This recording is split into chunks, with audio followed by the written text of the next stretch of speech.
Hello, this is Miss Steinbaugh here, and today we are going to be working with texture. It's one of the elements of art, and texture is the way things feel or look like it would feel if you could touch it.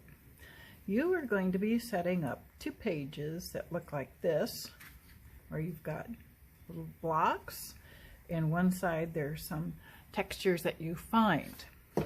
That one turned out a little bit messy, but I think I'm okay with that. I think I might use it and accept it as a challenge.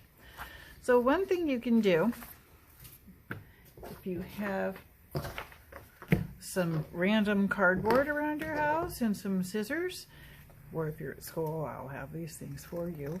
You can cut out a square, and that'll just make your life a little bit easier. Something about that big. Let's get you a more exact measurement. Yeah, that's not actually that make that just a wee bit smaller. I would say 3 fingers by 3 fingers. That should do it. Something like that. So on your paper, okay, now I'm going to send out a message that you will get a hold of a Prismacolor ebony pencil. So those of you who are at home, you might be able to come to school and pick one up. And if you don't want to do that, they have them at Hobby Lobby. If you have a regular wood pencil, that is better than a mechanical. But we're going to be working with these for a while. So I will send you out an email about that. Okay, so I'm going to trace my little box here, and my little box is going to make my life easier. It's going to be a lot like the duplication pages. So I'm going to trace my box, and then these pages that I just showed you, I actually went around my backyard and used my shoe and my computer and a whole bunch of stuff to get those textures. This time I brought things to the table so I wouldn't have to get up and walk around. Now when you do a rubbing, and we're going to start off with rubbings, it's important that you use the long side of the pencil lead and not the point. If you get up on the point and do this, you're going to tear holes in your paper. So I'm going to pick a leaf to start with. I think they look nice. Use the long side of my pencil.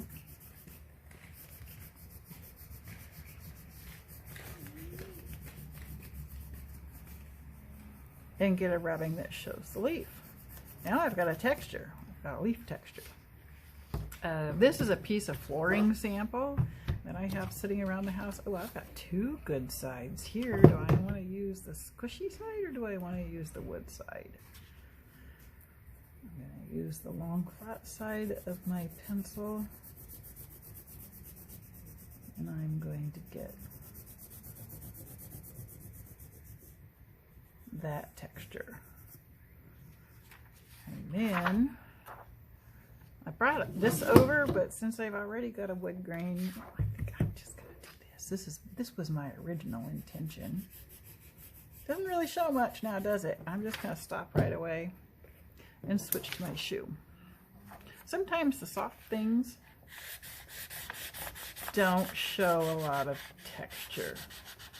It has to have a little bit of hardness to it for it to get picked up through the paper. See how nice that pencil is at picking up those textures. Okay, so the first thing you're going to do is make 2 pages that look like this. So now I'm going to use my other rectangle again that I cut out, or square, whatever. Trace these over here. Having something to trace is just going to keep it tidier and keep your sizes the same, which can make your life easier for stage 2, the next part. The first ones that I did and showed you, I just free-handed those. Okay, make 2.